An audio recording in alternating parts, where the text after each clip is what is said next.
ದುಡ್ಡು ಮಾಡೋದು ಹೇಗೆ ನೋಡೋಣ.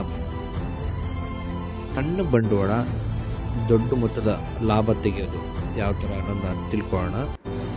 ನೋಡಿ, ಫುಲ್ಲು ವಿಡಿಯೋ ಬೇಕಾದ್ರೆ ಸಬ್ಸ್ಕ್ರೈಬ್ ಆಗಿ ಫಾಲೋ ಮಾಡಿ. ಜೇನು ಕೃಷಿ ಅಂತಂದರೆ ನೀವು ಜೇನು ಕೃಷಿ ಬೇರೆ, ಜೇನು ಸಾಕಾಣಿಕೆ ಬೇರೆ, ತಳಿ ಅಭಿವೃದ್ಧಿ ಬೇರೆ. ಆವ್ರೇಜ್ ಒಂದು 6 kg ಅಂತ ಇಟ್ಕೋಬೋದು. ಎಷ್ಟು ದಿನ ಇದ್ರದ್ದು ಇನ್ಕಮ್ ಹೇಗಿದೆ? ಈಗ ನಮ್ಮದೊಂದು 2 ಎಕರೆ ತೋಟ ಇರುತ್ತೆ, ಅಡಿಕೆ ತೋಟ. ಅದ್ರಲ್ಲಿ ಫಸ್ಲು ಬರ್ತಾ ಇರುತ್ತೆ, ಚೆನ್ನಾಗಿದೆ, ಮಲೆನಾಡಲ್ಲೇ ಇರೋಂಥದ್ದು. ಈಗ ಅದ್ರಲ್ಲಿ ನಾವು ಜೇನುಗೂಡು ಇಟ್ಬಿಟ್ಟು ಸಾಕಬೇಕು, ಜೇನು ಕೃಷಿನ ಮಾಡಿ ಉದ್ಯಮ ಮಾಡಬೇಕು ಅಂದರೆ ಯಾವ ಥರ ಸೈಡ್ ಬಿಸ್ನೆಸ್ಸು ಟ್ರೈನಿಂಗ್ ತೊಗೋಬೇಕು. ಅದಕ್ಕೆ ಅಂತಲೇ ಕೇಂದ್ರಗಳಿದೆಯಾ? ಇದೆ.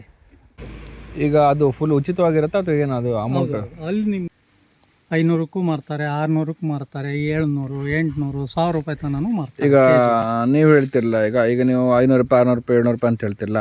ಈ ಕೆಲವು ಕಡೆಗಳಿಗೆ ಜೇನುತುಪ್ಪಗಳು 200 ರೂಪಾಯಿಗೆ ಸಿಗುತ್ತಲ್ಲ, ಅದೇನು ನಕಲಿ ತುಪ್ಪಗಳ? ನೀವು ಹೇಳಿರೋ ಪ್ರಕಾರದಲ್ಲಿ ನಕಲಿ ಜೇನುತುಪ್ಪ ಅಥವಾ ಅಸಲಿ ಜೇನುತುಪ್ಪ ಯಾವುದಂತ ಕಂಡುಹಿಡೋಕ್ಕಾಗತ್ತಾ? ಈ ಕೆಲವರು ಜೇನು ಕೃಷಿಕರು ಏನು ಹೇಳ್ತಾರೆ, ಜೇನು ಉದ್ಯಮ ಮಾಡಿದ್ವಿ ಅಥವಾ ಜೇನುತುಪ್ಪ ಅದು ಉದ್ಯಮ ಮಾಡಿದ್ವಿ, ಅದರಲ್ಲಿ ನಾವು ಲಾಸ್ ಆಯಿತು ಅಂತ ಹೇಳ್ತಾರಲ್ಲ, ಇದು ಲಾಸ್ ಆಗೋಂಥದ್ದು ಏನಿದೆ? ಈಗ ನಾವು ಕೇಳ್ತಿರೋದು ಟೋಟಲಾಗಿ, ಈಗ ನಾನೊಬ್ಬ ಕೃಷಿಕ, ಈಗ 3 ದಿನ ನಾನು ಟ್ರೈನಿಂಗ್ ತೊಗೊಬಿಟ್ಟು ಬಂದೆ. ನೀವು ಹೇಳಿದ ಕಡೆನೇ ಈಗ ಕೃಷಿ ಇಲಾಖೆಯಲ್ಲಿ ಟ್ರೈನಿಂಗ್ ಹೇಳಿದ್ರು, ಅಲ್ಲಿ 3 ದಿನ ಟ್ರೈನಿಂಗ್ ತೊಗೊಬಂದೆ.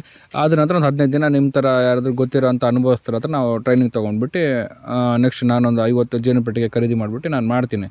ಅದರ ನಂತರ ನಾನು ಸಕ್ಸಸ್ ಏನೋ ಅದು. ಇದರಲ್ಲಿ ಗಂಡು ಹೆಣ್ಣು ಹೇಗೆ ಗೊತ್ತಾಗುತ್ತೆ?